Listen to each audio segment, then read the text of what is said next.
자, 일단 지금 아마 사건, 사고 뉴스 중에서는 지금 이 사건이 제일 지금 세간의 주목을 받고 있는 것 같은데 이 기자.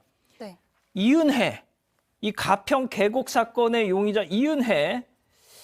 야, 이 괴담이 계속 나오고 있어요. 네, 아직까지는 의혹 수준이긴 한데요.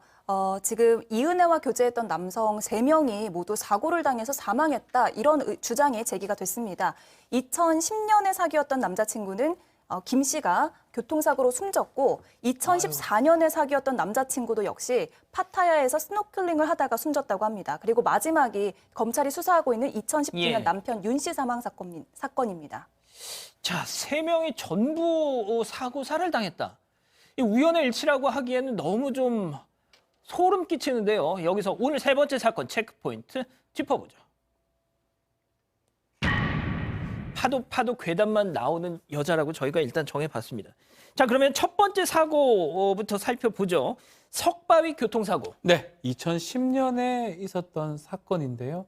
이때 이제 이은혜랑 그 당시 남자친구랑 같이 이제 가던 도중에 사고가 났고요. 남자친구는 사망을 하고 이은혜 같은 경우 옆 동승을 하고 있었습니다. 본인은 좀 살았어요. 그래서 동승자로서 보험금을 수령을 했었습니다. 뭐 어쨌든 간에 이건 뭐 이런 사고를 갖고 뭔가 범행 아니면 사기, 보험 사기라고 보기는 좀 어렵죠. 왜냐하면 같이 동승을 하고 있었기 때문에. 어쨌든 간에 사실관계가 다 확인은 좀 해야 되지만 사망 사고에 의해서 보험금을 수령했던 사실은 있는 것입니다. 자, 그렇다면 파타야 사건 이건 또 뭡니까?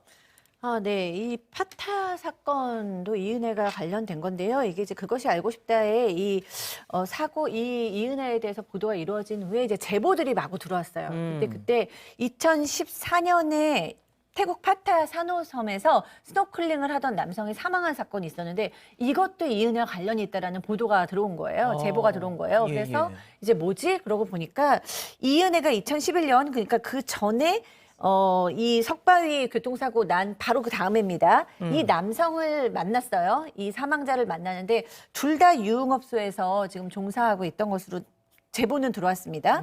둘이 연인이 되었는데 이 남성이 이제 군대를 가기 직전이었어요. 근데 그때 이은혜가 같이 우리 신혼여행 겸 해서 태국에 갔다 오자. 그래서 태국을 같이 갔는데 그때 이제 이 남성이 스노클링을 하다가 사망을 한 거예요.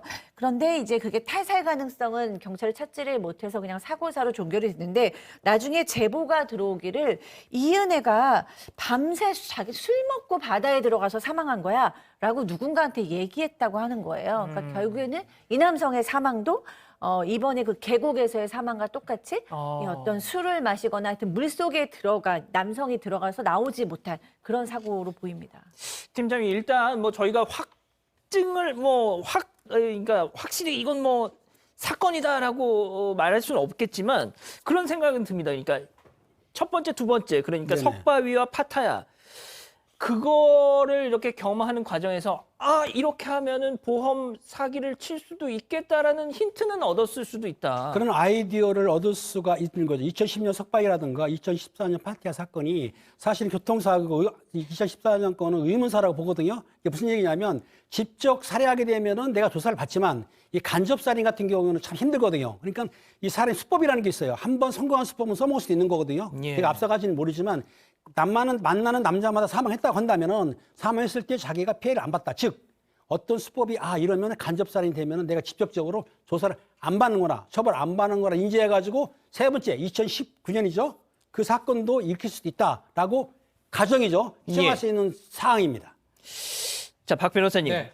역시 또 지금 여기저기서 지금 얘기가 나오고 있는 거지만 제보 내용에 기초하는 것이지만 그렇죠. 남자 관련한 문제 제기도 그렇죠.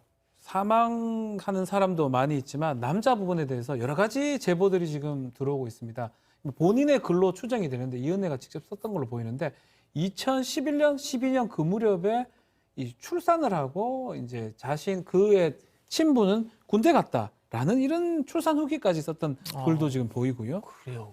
또 2015년 11월 달에 아주 부잣집 아들하고 결혼을 했다가 파혼했다라고 이런 글도 좀 보입니다. 뭐 그 당시에 축의금 같은 거 없는 거 보고 이쪽 다 알바 대행했다라는 그런 얘기도 있고요. 또 이것도 좀 참고해야 될 게 같이 했던 그 조현수 같은 경우는 예.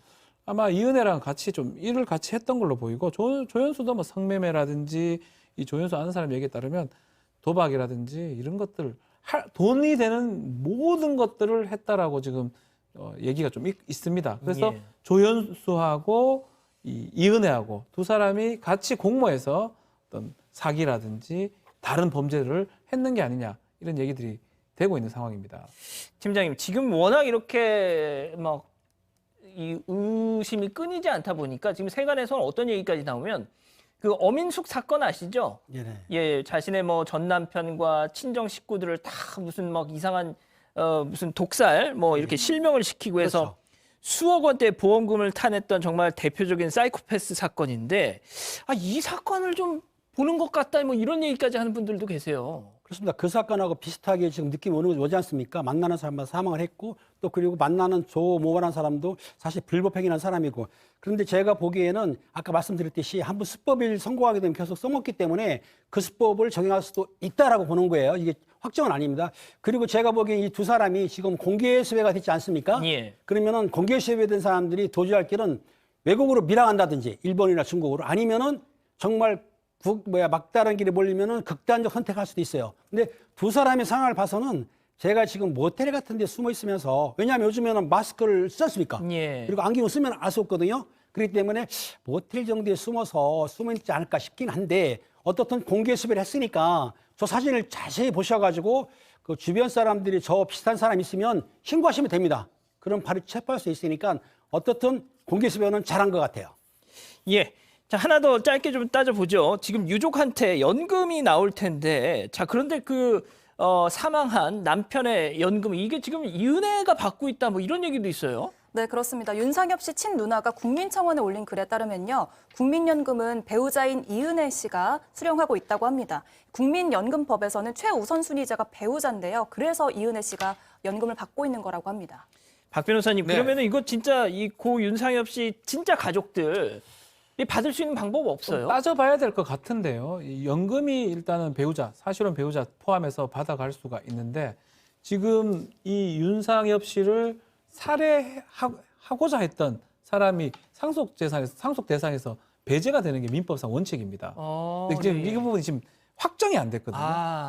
의심이 일단 지금 되는 잡아야 상황이죠. 되겠네요. 잡아야 됩니다. 살인 미수 2개, 살인죄 지금 검찰이 지명 수배를 한 상황이긴 한데 지금 단계에서 연금 수령을 배제할 수는 없을 것 같고요.